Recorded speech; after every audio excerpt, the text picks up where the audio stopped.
Good morning. This is Stan in Gainesville, Florida, and you are listening to Light Talk. Hi, this is Steve in Dallas, Texas, and today we are going to talk about everything from community theater to Dad at the high school on Light Talk. Dad at the high school. And this is David in beautiful Belmont Shore of Long Beach, California. And if you don't already know, you are listening to Light Talk, and we are the Lumen Brothers. I told him it was Light Talk. I told him already it was Light Talk. Right. Okay. Well, these are for the people who just tuned in, who just came in right after you said it, and I'm saying it now. But anyway, welcome. This is episode 84. We have actually an announcement. And we have several new members this week, two new listeners, but we have two from new countries. And Steve, why don't you tell us a little bit about it? Well, two new countries and one standard. Oh. The standard that is very good for us, it just keeps racking up more and more listeners is Norway. So thank you, Norway, for listening. But the two new members seem to be from Latvia and from Nigeria. Woo! Wow. Latvia. Oh, the Nigerian guy. He sends me text all the time. He's a very nice guy. He's a very nice guy. He is. So welcome to our new international members. And everybody else. That's right. Absolutely. So Stan, you have the first question today. Indeed I do. From Clark in Iowa, who writes, I am the lighting designer at a small community theater with a modest stage. Think like high school. My boss has said we can buy 2 moving lights. Any suggestion? Most of my gear are 6-inch Fresnels, ETC 36 and 50 degrees. I also have an ion to run them. So, do they still make 6-inch Fresnels? Speaking about what they still make, so I put on my desk in my office today one of my Verilight 2201s. I have 2. I bought them like 12 years ago, 15 years ago. You must have a large desk. I do. I have a table that we can sit around, and I've got it sitting on there. And this one, we can't seem to get it. The other one works, and I'll tell you something, why it's relevant to him. So I love those lights. They have those beautiful trapezoidal-shaped gobos. They're all glass. They give great gradient. They've got my favorite, alpha rays. They're not color mixing, but they're just a great light. They're quiet. They're cute. I love them. Cute light. They're the ones I got are 400 watt. That's the old VL2201. And I can't seem to get the replacement kit that they had to make them 2202s to bring them to 700 watts. I can't find the ballast for it. It's a mystery. So I'm going to take it apart, and I'm going to see if I can find some electrician somewhere with a bench and an oscilloscope who can rebuild the ballast. I don't know if that's possible. I've tried everything. Everybody has tried to help me. But the point is, you can still find in pretty good shape the VL2202, which is a really nice light, and it's pretty darn cheap. And it gives a lot of capability, and they're quiet and they're adorable. So I don't know, maybe that's crazy. Maybe Steve's going to say that's nuts. Just buy a nice new light at a reasonable price, and that's fair too. But you know what? There's something about how well made those were and the quality of the light and the small size. And I just think sometimes, we don't always. When I bought those, one of the things that Verilight said to me that always stuck in my head, I said, well, I'm at a school. How long are these going to run? I can't get money all that often. And they said something that really stuck with me. We don't obsolete our own equipment. They just stopped making it. Well, yeah, but you know what? But those things ran for a long time. And the one that is working works as good as the day I got it. So there's something to be said.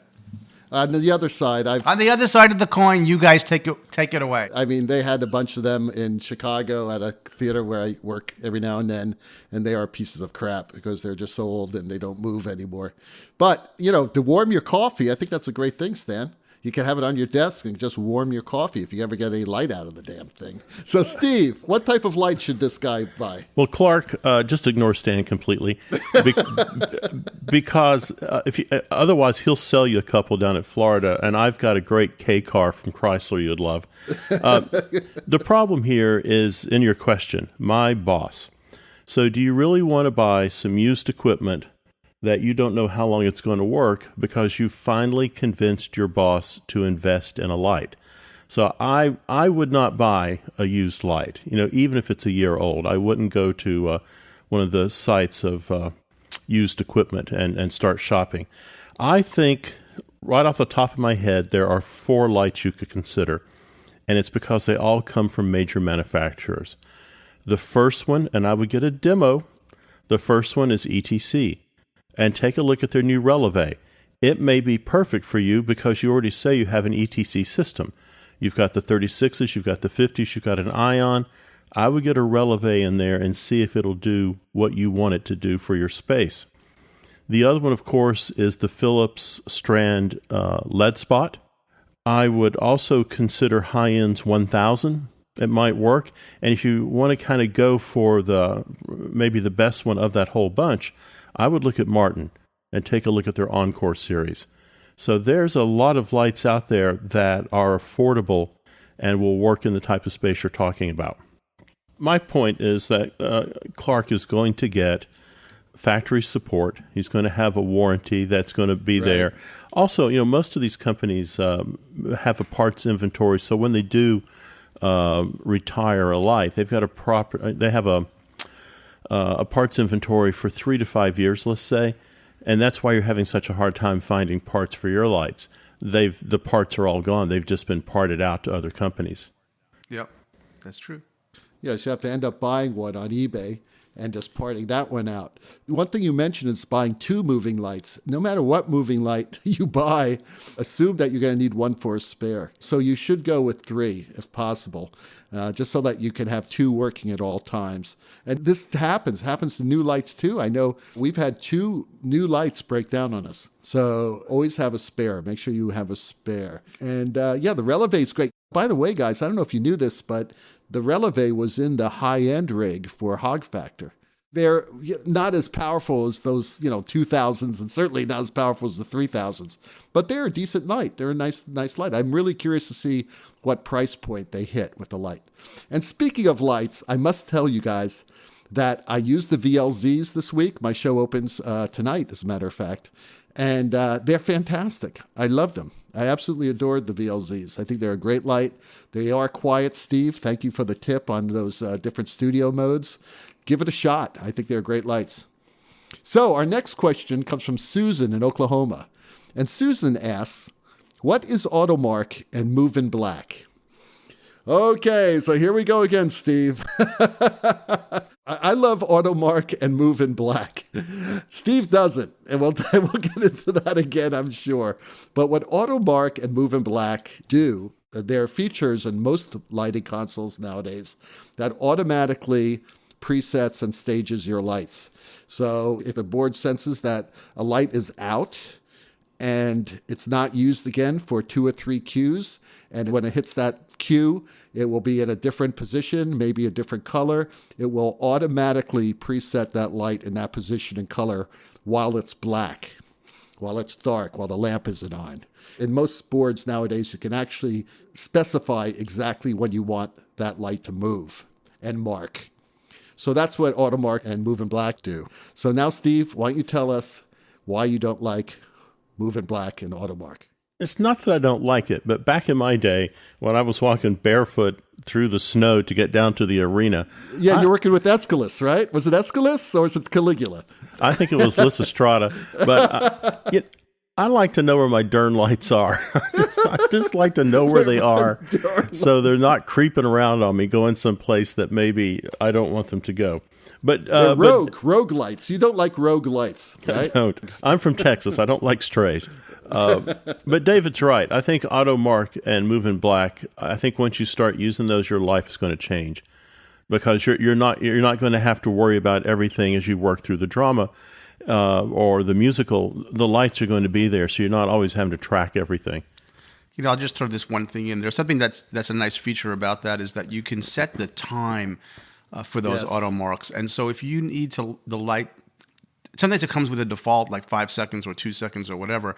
But if you need that light to get from point A to point B in advance of the next time it's used very quietly, you can make that a nice long thing. So it's very, very silent. And that in some cases, that's a nice capability. I mean, you could do that without Automark, of course, as well, by just presetting the light, old school way. But I think you can set that Automark in some consoles globally and in some consoles per cue. Or both. You could do it both. Or both. Yeah. Right. So it's a smart thing. And it's interesting because I remember when I first was learning the hog, somebody was making the point that there was a particular type of processor that was able to look into the future, so to speak, about what was happening to that information. So until there was a chip that could do that, you had to do it old school. You had to just put the light where you wanted it, turn it off, and build it into that queue so that it would be ready to go. A lot of programmers prefer this, just for the same reason that Steve mentions, that they want to know where the lights are at all times, and they're kind of afraid of AutoMark. And, the programmer I just worked with, he was a young guy. He was a beginning programmer, very good programmer. And he did not like AutoMark. And I asked him, I said, do me a favor, please turn it on, because I was tired of forgetting to mark the lights. You don't have this problem with the crippled dragon. No, it only pans to the right, and it doesn't tilt. And then it does the hokey pokey, and it turns it all around. I love the crippled dragon. That's one of the best sponsors we've ever had. Okay, well, I guess it's my turn. And this is one of our LDI questions that we did not get to because of time. And it's from Brittany Cobb. And she writes, with entertainment moving toward interactive events, what developments in lighting technology do you see coming? Well, Brittany, I think it's here. And I'm going to direct you to a website. And it's you can do a search, and it's called 50 Interactive Light Installations. And this is amazing. I'm looking at a picture right now of a huge kind of screened environment in a nightclub. And drunk people are walking around with a little thing that looks like a bubble hoop. So when you were a child, you had some bubbles, bubble juice. You stick your hoop in there and blow it, right? Oh, so they can now walk around the room blowing the virtual bubble hoop, and bubbles are appearing all around them on the walls, on the floor, on the ceiling. So I think it's already there. There's I'm looking at one. It's an aquarium, in which, as you get closer to the display, virtual reality jellyfish start appearing in front of you. And as you walk away, the jellyfish start swimming away. I think this whole motion sensor proximity thing is changing everything.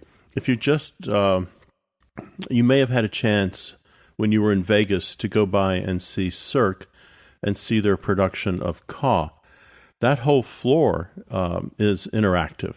So when people walk around it, they're creating light images and patterns on the floor.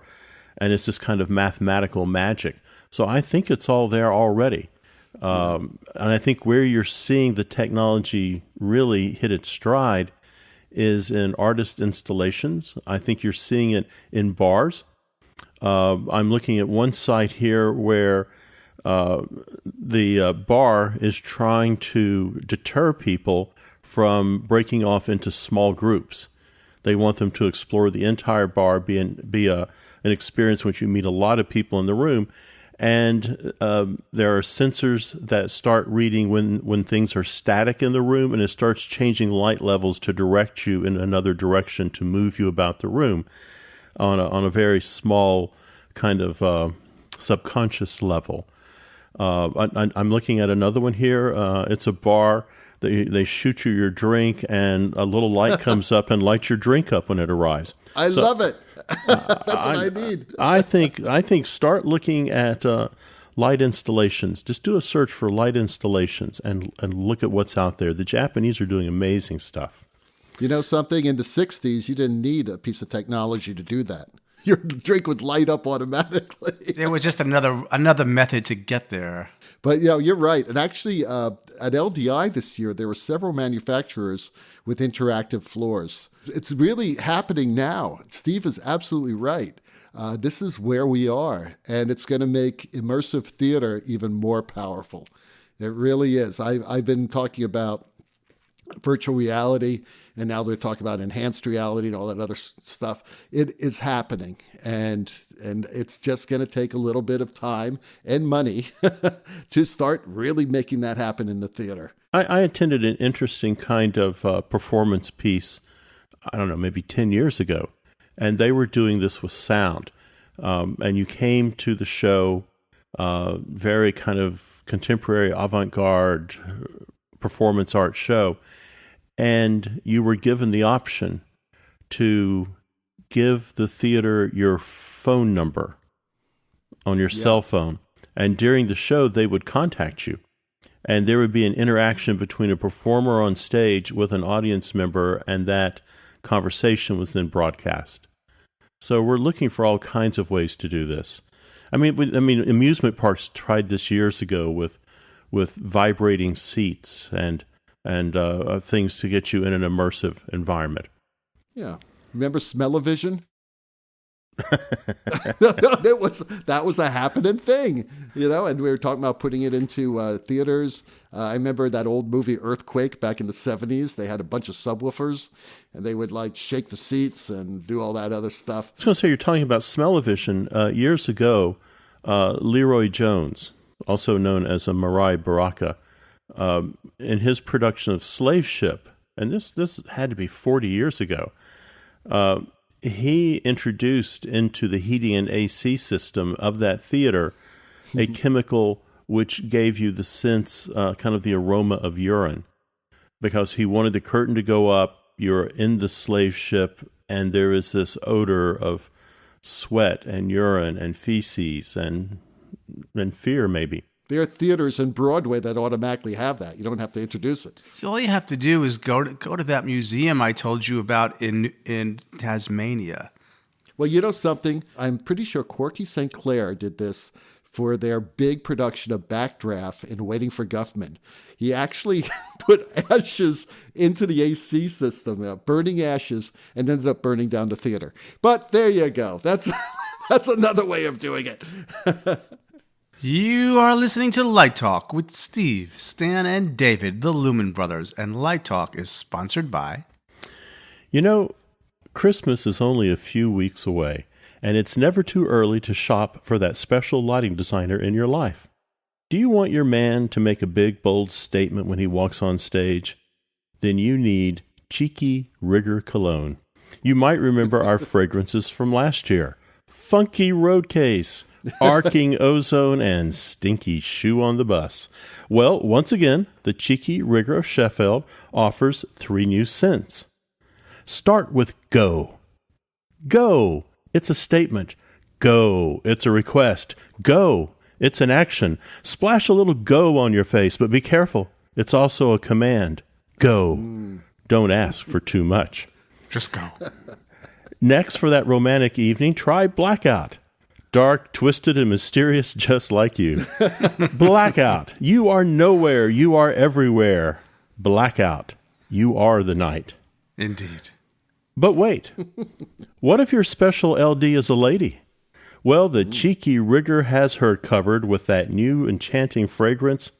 I'm the queen bee paying your salary. That's right. Let the boys, the crew, know just who she is with I'm the queen bee paying your salary. Never again will she hear, hey, where is catering? Or, you can't be here. We're working. Or my personal favorite, are you lost, hun? I'm the queen bee paying your salary, developed from the Africanized honeybee, a critter that can be both aggressive and very dangerous for those who don't take her seriously. I'm the queen bee paying your salary. A little splash makes a big statement. The Cheeky Rigger of Sheffield. We make underwear, too. Now, back to Light Talk. Hey, someone get these ducks out of here. Damn ducks. You guys hear that? Kaya, chase those ducks out of here. Okay, good.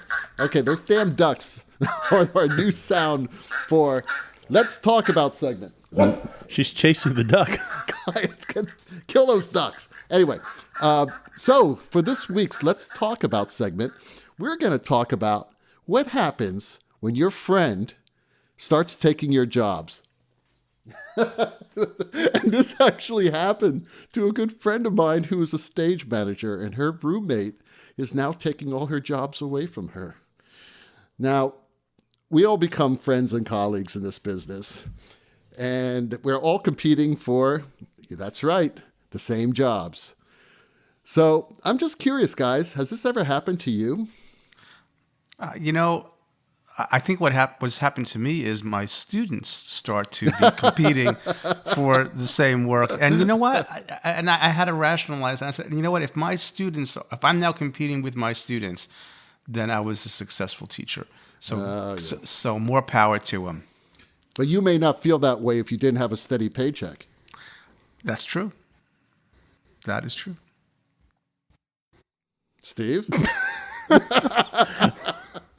Let me think about this. No, it has never happened to me, and I've always made it a rule never to do it to anyone else. So when someone calls me up and says, XYZ Theater wants me to do a show, I say, what about Mr. Ed there? Isn't he your lighting designer?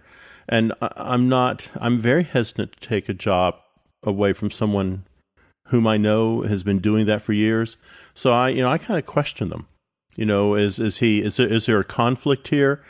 I just don't want to be known as that guy who's trying to snake a job away from somebody else.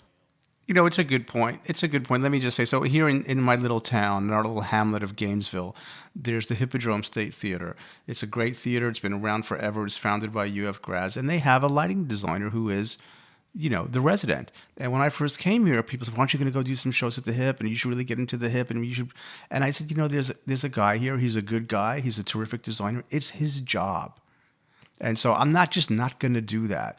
And now they have I think I've lit there once. Okay, but that's his paycheck.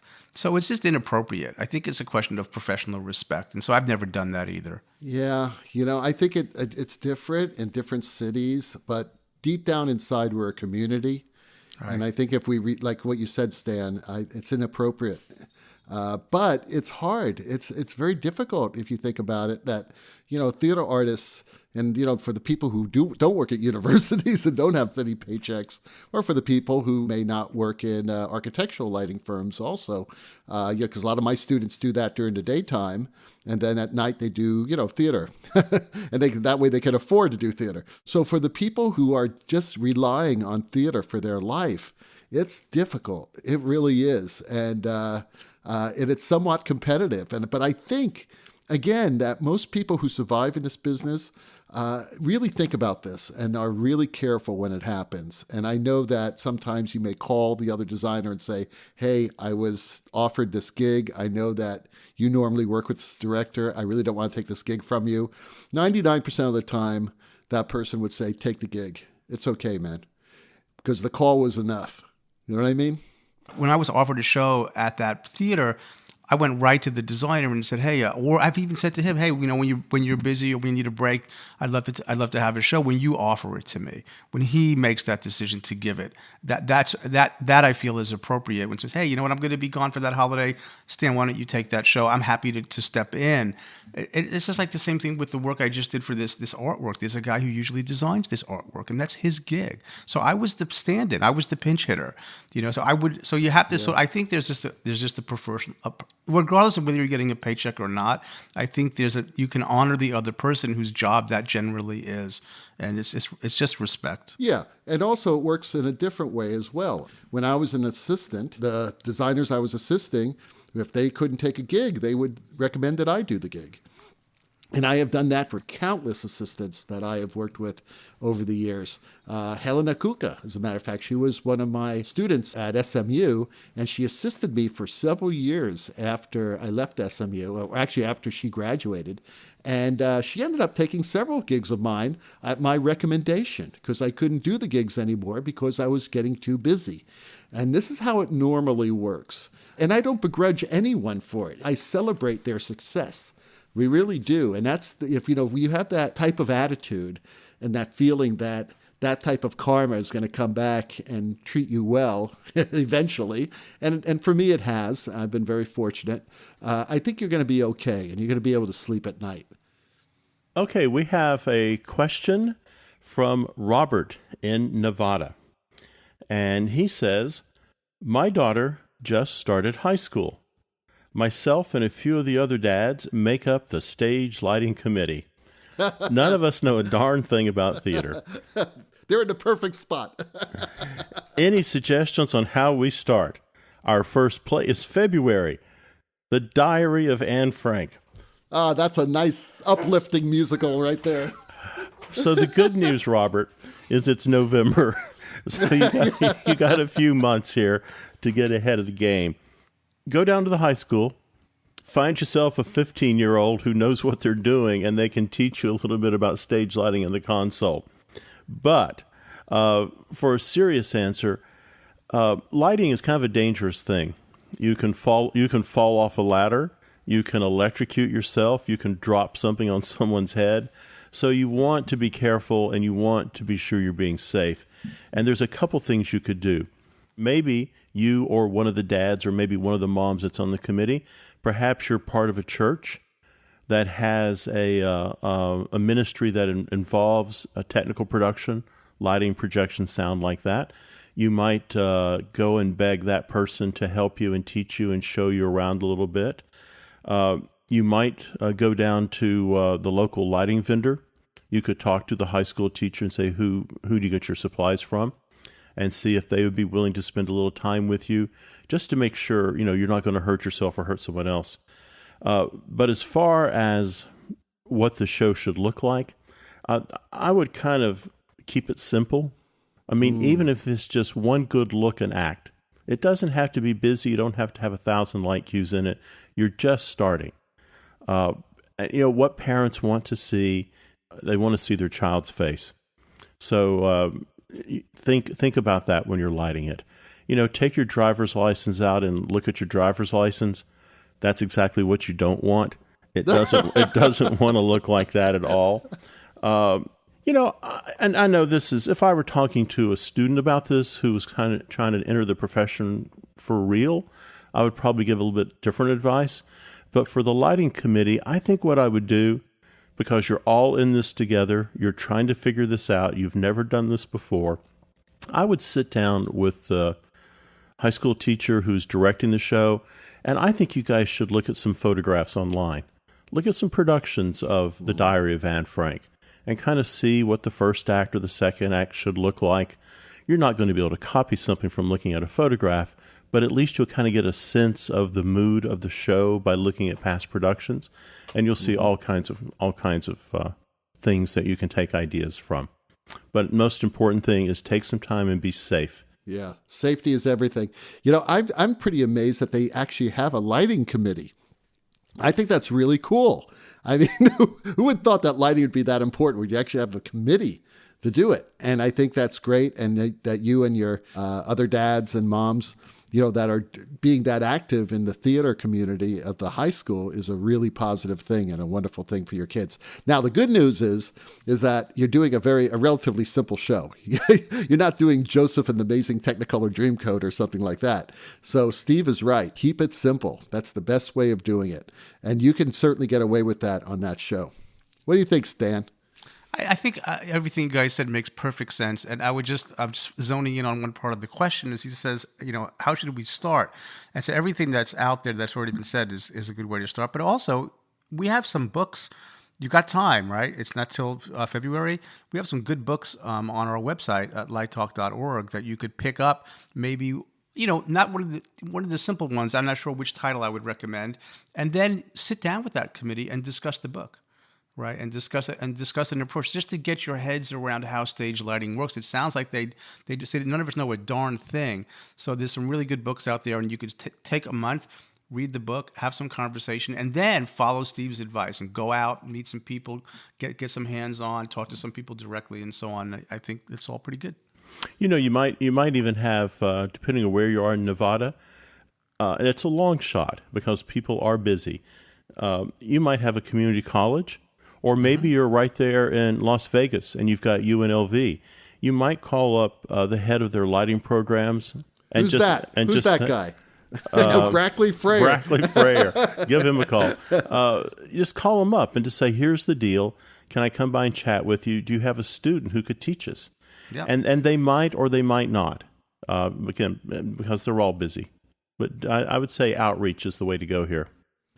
And there's one other thing. Again, depending on where you got your lighting equipment from, maybe the shop has someone who could help you guys out. So sometimes these shops where you bought the lighting equipment could help you. But you're going about the right way. Just remember our disclaimer. So you don't take us too seriously. But yeah, I mean, listen to Light Talk. You may learn something of what not to do, actually. But terrific. Well, I think he's off to a good start. What do you think, guys? You think he's going to make it? Sure. That lighting committee is everything. I'm going to start one for my school. Hey, that Hammond organ solo way in the background tells us that once again you've spent another morning listening to the Lumen Brothers on Light Talk. Be sure to follow us on Facebook and subscribe to our podcast. That way you will not miss a second of Lumen Insanity. No guarantee is offered regarding the accuracy of any statements or opinions made on this podcast.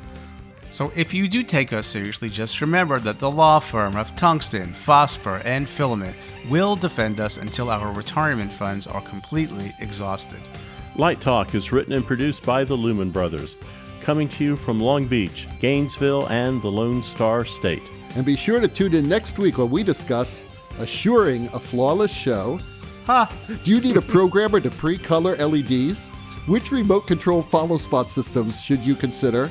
And what are the most important things you check for during the ERTA interview? All that, and there'll be a new sponsor, Light Talk, broadcasting questionable Lumen knowledge and humor around the world. So we'll see you all next Saturday morning. Bye-bye from Light Talk.